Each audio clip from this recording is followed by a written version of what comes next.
Ni hao, it's Chips. I carry a lot of cultures with me. I speak Ilocano, Bisaya, Tagalog, and English, and I have a Chinese husband. Join me as I explore life as a full-time housewife and mom. So our title for today hits vlog number 2, How I Met My Chinese Husband. So syempre kailangan muna natin maghugas ng pinggan habang nakikinig kayo sa akin. Si husband nga, isa siya sa mga naging matagal kong kaibigan sa Chinese company. Kasi nga mahilig ako makipagkaibigan, lalo na na-amaze ako at na-excite ako sa ibang lahi. Yun lang kasi din yung work experience ko na nagka-work ako ng mga foreigners. So may boyfriend ako nung time na yun. First BF ko, na akala ko last na. Akala ko lang pala. Tas yun, kaibigan ko nga siya, parati niya ako binibigyan ng pagkain. Hindi sa hampas lupa ako, kundi dahil natutuwa siya sa akin. Palagi daw ako nakangiti. Di daw ako nahihiya. In short, for the good is me daw. Then, ang lagi niya binibigay sa akin is Chinese noodles, mga chichirya, mga snacks na iba-iba, tinapay, ganun. Tapos kalokohan pa niya, binigyan niya ako ng mga Chinese cigarettes. Sabi ko, why you give me? Me no smoke ba? O, di ba? Ganun kasi yung salita sa, pag nasa Chinese company, tulputol. Para lang maintindihan nila. Tapos sabi niya, di daw masarap na bilhin niya. Kaya ibigay ko na lang daw sa mga friends ko na nag-smoke or sa family ko na nag-smoke. As in yun, palagi siya namimigay ng pagkain sa akin, pero as in friend ko lang din talaga siya. Ako kasi yung type ng babae na ayoko ng cheating kasi nga in a relationship pa ako nun. Also, it's not good for the heart kasi syempre ayaw mo gawin sa'yo, pwedeng gawin sa iba, diba? Tapos one day, may nag-message sa computer ko.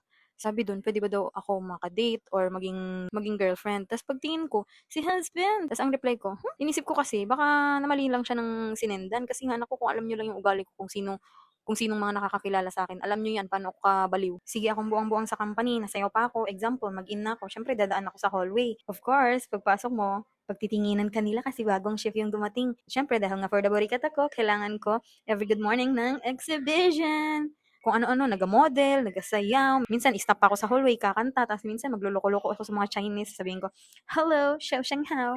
Ibig sabihin no, good morning. Kasi yun lang din kasi yung alam kong Chinese word noon. Then, nag-reply ako sa kanya. Kako, why? Why? Why me? I have a boyfriend.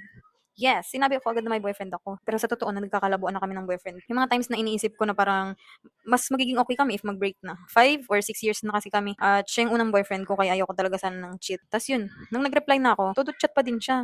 Sabi niya, very good daw siya, hardworking daw siya, and he finds me very attractive daw dahil sa energy na dala ko.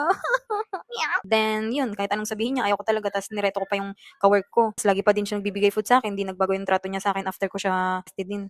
Pero, minsan, may paisa-isang chat pa din siya. Nangungulit kahit alam niya naman na yung sagot ko. Then yun, hanggang sa yung relationship namin ng ex ko is, di na talaga kaya. May kunyari akong hiwalayan siya kasi pagod na din ako that time. I'm thinking about my future with him. Siyempre, sino pa ba magpa-plan ng future kasama ko? Like plans na I also want a family in the future. You want your children hindi maranasan yung hirap ng buhay na naranasan mo. I'm thinking about so many future situations, planning so many things. I always think about working, saving.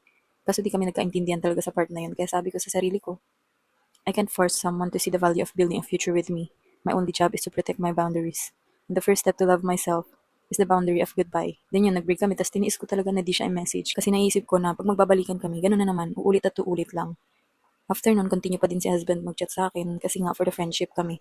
Tapos one time, naisip ko na umalis sa company kasi nga for the heartbroken ako. Gusto ko ng bagong workplace, gusto ko ng bagong buhay, gusto ko mag-enjoy. Tapos the next day, naisip ko mag-apply ako sa agency papuntang ibang bansa dito sa Manila. Nakarating ako ng Intramuros, Pasay, tapos last ko dito sa Parañaque. Then may nagustuhan akong dalawang agency. Libre kasi yung accommodation. Papuntang Canada yung isa naman Japan at New Zealand. Sabi ko sa sarili ko nun, ito na yun.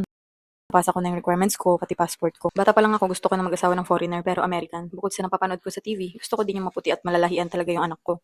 Kasi lagi na lang akong sinasabihan dati nung bata pa ako na pangit. Kaya sabi ko, kailangan maputol ang sumpa. Province din kasi namin, minsan lang kami makakita ng foreigner doon. Lalo pag may lahi, half Filipino, half American. Ay, ang ganda talaga ng combination.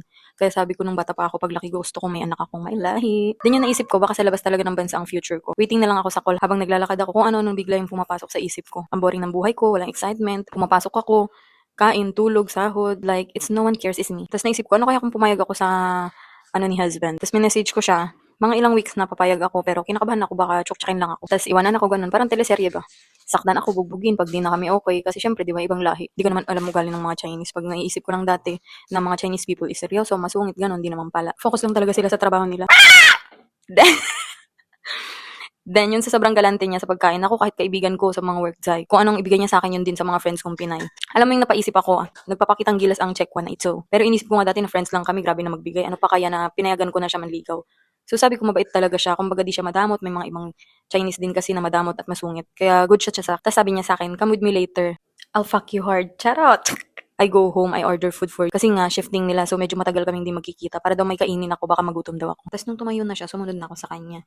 Di pa alam ng mga tao nun sa company namin, lalo yung boss namin. Isa kasi sa mga rules ng company namin is bawal magjowa sa loob ng company. Kaya habang nakasunod ako sa kanya, iniisip ko baka makita nila kami or baka pagalitan kami, ganun.